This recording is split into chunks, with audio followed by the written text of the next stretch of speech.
நண்பா. டிஎன்ஆர்டி ஊரக வளர்ச்சி மற்றும் ஊராட்சி துறையில் கிராம ஊராட்சி செயலாளர் அப்படிங்கிற பதவி நிரப்புறதற்கான முக்கிய அறிவிப்பை சட்டப்பேரவையில் அமைச்சர் என் ஆனந்த் அவர்கள் வெளியிட்டிருக்காங்க. இதில் என்ன சொல்லியிருக்காங்க அப்படின்னா, கிராம ஊராட்சி செயலாளர் அப்படிங்கிற பணியிடங்களை டிஎன்ஆர்டி இணையதளம் மூலம் வெளிப்படைத்தன்மையுடனும் நேரடி நியமனம் செய்யப்படும் அப்படின்னு சொல்லியிருக்காங்க. விரைவில் பார்த்திங்கன்னா மாவட்ட வாரியாக இந்த வேலைவாய்ப்பு எவ்வளவு காலிடங்கள் இருக்கோ அது நிரப்பப்படும் அப்படிங்கிறதற்கான அறிகுறி. ஊரக வளர்ச்சி மற்றும் ஊராட்சி துறையில் இந்த கிராம ஊராட்சி செயலாளர் அப்படிங்கிற பணி ரொம்பவே முக்கியமானது. இதை பொறுத்தவரை நிரந்தர தமிழக அரசு பணி. ஆரம்ப சம்பளம் 15,900 ரிட்டையர் ஆகிறப்ப 50,000 வரை இருக்கும். இது பார்த்திங்கன்னா பேசிக் பே தான். இது இல்லாமல் அடிஷ்னல் அலவன்ஸ் பெனிஃபிட்ஸ் எல்லாமே உண்டு. இந்த வேலைக்கான வயது வரம்பை பொறுத்தவரையும் பொது பிரிவினர் அப்படின்னா 18லேருந்து 32 வயசு அப்ளை பண்ணிக்கலாம். பிசி எம்பிசி டிஎன்சி பிசிஎம்னா 34 வயது அப்ளை பண்ணிக்கலாம். எஸ்சி எஸ்சிஏ எஸ்டி அப்படின்னா 37 வயது வரை அப்ளை பண்ணிக்கலாம். ஓகே, ஆண்கள் பெண்கள் இருபாலருமே தகுதி தான். இந்த வேலைக்கான கல்வி தகுதியை பொறுத்தவரையும் 10ஆம் வகுப்பு தேர்ச்சி பெற்றிருக்க வேண்டும். ஓகே, 10th பாஸ் பண்ணியிருக்கணும். ஆனால் உங்களோட 8ஆம் வகுப்பு வரையிலாவது தமிழை ஒரு மொழியாக நீங்கள் எடுத்து படிச்சிருக்கணும், ஒரு பாடமாக எடுத்து படிச்சிருக்கணும். இது மட்டுமே தான் அவங்க கேட்டிருக்கக்கூடிய கல்வி தகுதி. ஓகே, 100 ரூபாய் ஃபீஸு. எஸ்சி எஸ்சி எஸ்டினா 50 ரூபாய் தான் ஃபீஸு. அப்ளை பண்ணுறதுக்கு நீங்கள் டிஎன்ஆர்டியோட அஃபிஷியல் வெப்சைட்லேயே அப்ளை பண்ணிக்கலாம் அப்படின்னு சொல்லியிருந்தாங்க. கல்வி தகுதி, சாதி சான்று, முன்னுரிமை சான்று, இது போன்ற விஷயங்கள் எல்லாத்தையுமே நீங்கள் பதிவேற்றம் பண்ணணும், அப்லோட் பண்ணி இந்த வேலைவாய்ப்புக்கு நீங்கள் ஆன்லைன் முறையில் அப்ளை பண்ணலாம். முன்னாடிலாம் பார்த்தீங்கன்னா ஆஃப்லைன் முறையில் நீங்கள் அப்ளிகேஷன் போடுற மாதிரி இருக்கும். இப்போலாம் அது கிடையாது.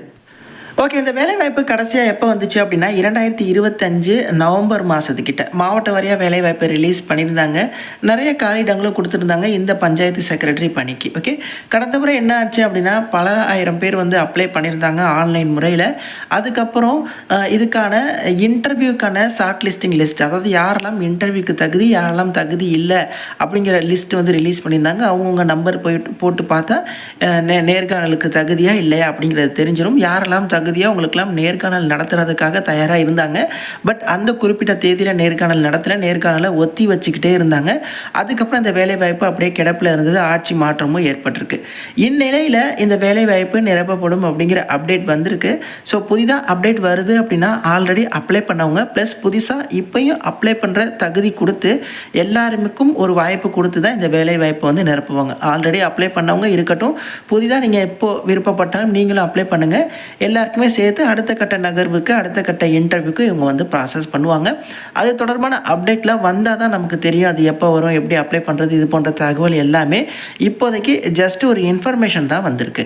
அடுத்த கட்டமாக இந்த வேலைவாய்ப்புக்கு எப்படி ஷார்ட் லிஸ்ட் பண்ணுவாங்க அப்படிங்கிறத சொல்கிறேன். ஓகே, அடுத்து இந்த வேலைவாய்ப்புக்கு எப்படி ஷார்ட் லிஸ்ட் பண்ணுறாங்க அப்படின்னா, இதில் நீங்கள் 10ஆம் வகுப்பில் எடுத்துருக்கக்கூடிய மார்க்கை 85க்கு கன்வெர்ட் பண்ணிப்பாங்க. உதாரணத்துக்கு நீங்கள் 500க்கு 400 மார்க் எடுத்திருக்கீங்க அப்படின்னா 400/500 × 85 போட்டால் நீங்கள் 85க்கு எவ்வளோ மார்க் அப்படிங்கிறது தெரிஞ்சிடும். ஓகே, ஸோ நீங்கள் 10ஆம் வகுப்பில் எடுத்துக்கூடிய மார்க்கை 85க்கு கன்வெர்ட் பண்ணிப்பாங்க.